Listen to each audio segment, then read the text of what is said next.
both dedicated to making our world a better and fairer place. Their deaths resonate deeply across our campus. It goes without saying, in times like these, we should be faced with community and not be fractured by hate. I'd now like to pass over to Mohammed to speak. Bismillah ar-Rahman ar-Rahim. Assalamu alaikum wa rahmatullahi wa barakatuh. Peace be upon you all. May the peace, blessings and mercy of Allah be with you.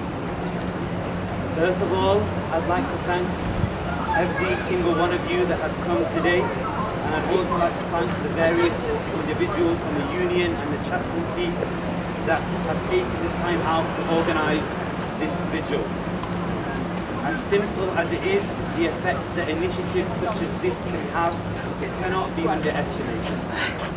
My name is Mohammed and I'm the president of the Islamic Society.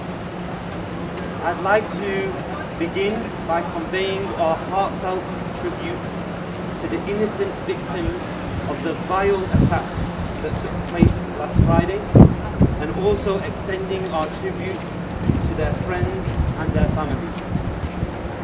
No one can describe the pain that they are currently going through, and our thoughts and prayers go out.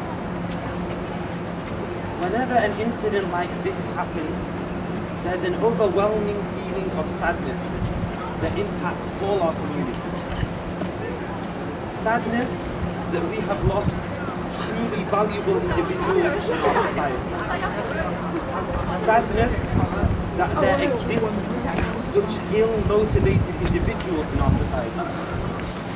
But also sadness that religion as a whole is being used to portray the very thing it condemns, and that is hatred. Religion embodies many values. It embodies the value of dignity, the value of faith, the value of unity, the value of respect, the value of tolerance. And attacks such as the one that happened last Friday don't share any of these values. They're based on one thing and one thing only, and that's hatred. And their one purpose is to disunite. And I'd like to share with you this small verse in the Quran where it says, يَا أَيُّهَا النَّاسُ إِنَّا خَلَقْنَاكُمْ مِنْ ذَكَرٍ وَأُنْثَى, which means, O people, we have created you all from a male and a female. And what I love about this verse is that it shows that religion reminds us at every opportunity that despite our superficial differences, such as our colour, such as our religion, such as our ethnicity, such as our nationality, such as our language, at the essence, we're all the same. And so this message, which I'd like to end off with, is to those individuals who intend to create disharmony in society. Look around you. This is our emphatic response. We, whether we are Muslims, Christians, Jews, Hindus, or any other religious community in the world, or whether we don't profess to any religion at all, we are not disunited. Instead, we stand united in solidarity, and we will not tolerate hatred at any level, in any corner of our society.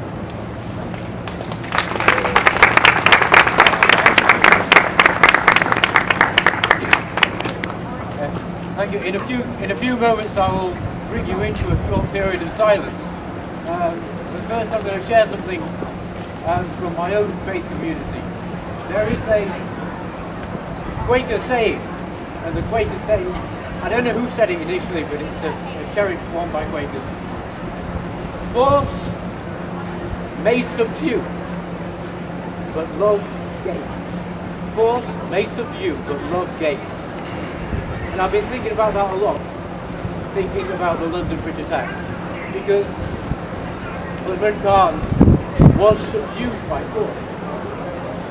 After he went on his rampage, he was brought low by force. He was caught, he was tripped over. People fight it with a fire extinguisher, a normal person that never came to hand. They used force to subdue it. And they needed to do that. But force is not the solution to violence. And the two people we're commemorating today bear witness to that truth, that you cannot just use force to fight violence. Something more is needed, something deeper, something which is transformatory. Because what brings people to do acts of violence? It is often brokenness. It is the brokenness of our society, our political differences, our sometimes apparently irreconcilable differences, the sense of desperation, that brokenness of our world. It's also the brokenness of human beings. And it is not a coincidence that some of the people who are radicalized, as the saying goes, are people who are very vulnerable, broken people. But the people we're commemorating today were people who saw beyond the aggression, who saw beyond the violence, who saw beyond the fear, saw beyond that to the brokenness of the person. And they dedicated their short lives to addressing that brokenness, to try and bring wholeness out of that brokenness, to bring a transformation out of that brokenness. Because not only did they see beyond the violence to the brokenness, they saw beyond the brokenness to the human being. They did not want people to be put away, dehumanized. They did not want people to be demonized. They did not want the solution to be lock people away, have nothing to do with them. They didn't want the solution to say, these are monsters, these are not real people, these are terrorists. But to recognize the reality that we are all human beings, as damaged as we may be, as violent as we may from time act. They were engaged in the business of faith, as my brother says. Because when we talk about faith, what do we mean? When I'm talking about faith, I don't mean the Quaker faith or the Muslim faith or the Jewish faith. That's not what we mean when we talk about faith. Fundamentally, at its deepest sense, faith is bigger than that. Faith is the belief in the supremacy of God, is the belief in the supremacy of love. It is the belief that no matter what happens, no matter what people do to us, we will continue to cling to brotherhood, to sisterhood. We will continue to see each other as part of the one family, as my brother reminded us. And so as we go into this period of silence,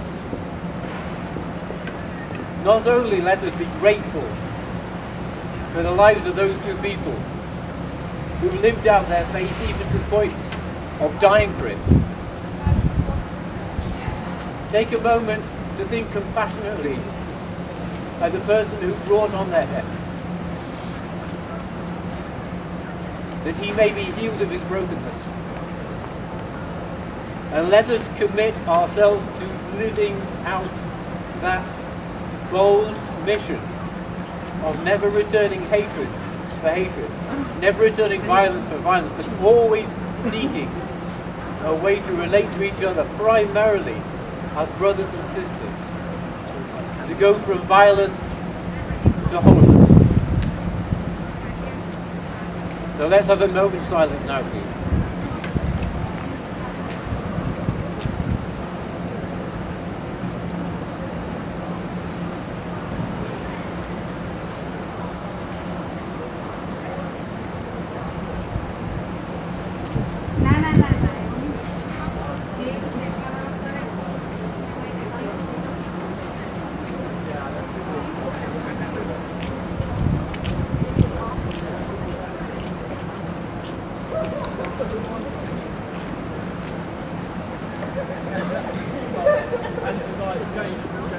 Hey, come on, we all sat there for a second reading it. That's it, really?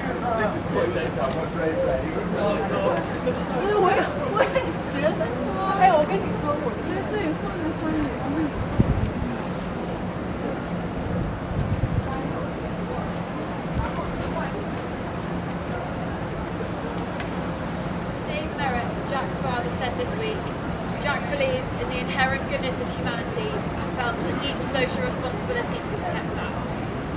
Borrow his intelligence, share his drive, feel his passion, and extinguish hatred with his kindness. Never give up the fight. And so we, the students and staff at the University of Leeds, say, Jack and Saskia, we borrow your intelligence, we share your drive, we feel your passion, and we will extinguish hatred with kindness. We will never give up your fight.